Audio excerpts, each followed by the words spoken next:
Good day, I'm UDOB for George Herald and Group Editors Live. Welcome to this week's news update on a Tuesday. We are now in the 8th day of rescue operations following the collapse of an apartment block last Monday, 6th of May in Victoria Street in George. Following the tragedy, the Western Cape government launched an independent investigation. Western Cape Minister of Infrastructure, Tertuis told the media on site that they want to make sure that they fully investigate and understand what happened so that a similar tragedy never happens again in the Western Cape. The provincial government is also working with SAPS, the Department of Employment and Labour, and the National Department of Public Works and Infrastructure in their own investigations. Simmers asked that people who may have taken videos or photos of the building before disaster struck come forward. This information will help investigators to get a full picture of how the construction process unfolded before the collapse. Photos and videos of the site prior to the collapse can be emailed to infrastructure@westerncape.gov.za. Simmers said the independent investigator and his team are busy with fact-finding processes. This includes document analysis of the plans, site records, and the like. Specialist equipment, including ground penetration radar, is also used on site. Simmers says the independently appointed laboratory is working around the clock to analyze the samples. More and more dignitaries and highly placed government officials are visiting the disaster site. This morning, Mukeki Nkisi, the chairperson of the SALGA National Working Group, said on site that SALGA is offering its support to the George municipality in this difficult time. National Employment and Labour Minister Tula Singlesi is expected to visit the site on Thursday for the second time since the collapse. In other local news, George detectives are investigating a shooting on the N2 on Sunday evening, 12th of May, in which a 14-year-old girl was shot in the arm and a taxi driver from Thembalethu was arrested.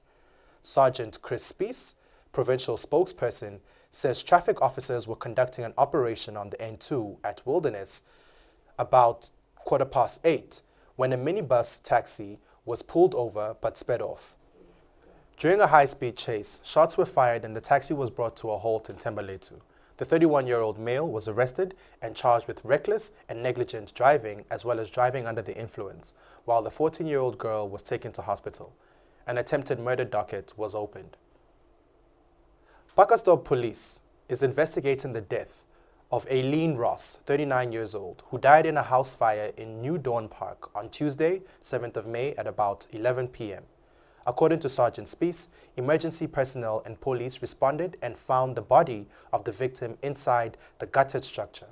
The cause of the fire is yet to be established, and police combed the scene for clues.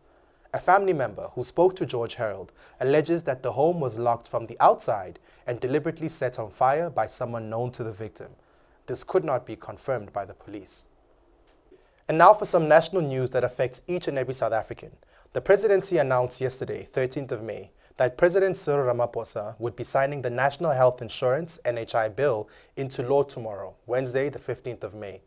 John Endres, Chief Executive of the Research and Policy Organization, IRR, says the NHI concept is badly flawed and poses a grave threat to South Africa's public finances and economy.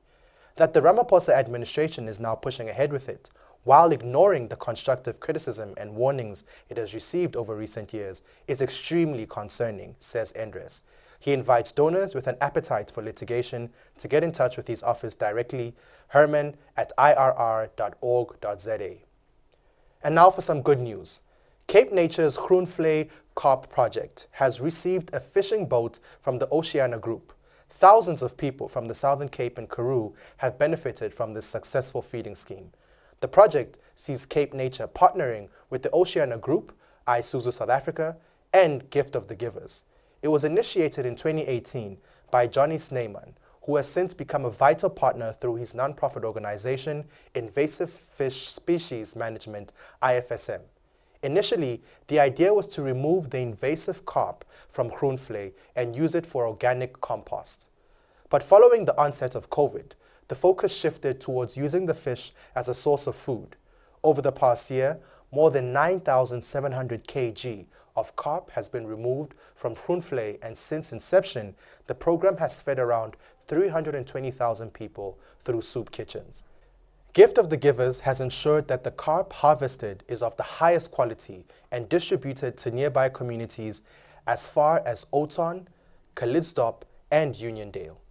Cape Nature CEO, Dr. Ashley Naidu, says the project is now being extended to other water bodies managed by sandparks. And here's your chance to have some fun for a good cause.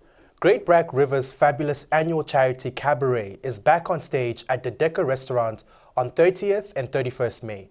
This exciting, fun-filled event raises funds for two important welfare services, Cause for Paws and Child Welfare South Africa. This year, the theme is vaudeville, and anything goes. So take everyone along and book a table for an evening filled with food, song, and dance. Tickets are available on Quicket, and you can click through to Quicket to book from the Great Brak Cabaret Facebook page. For more of these and other stories, please follow us online and get your copy of the George Herald on Thursday. I'm UDOB for George Herald and Group Editors Live. Have a good one.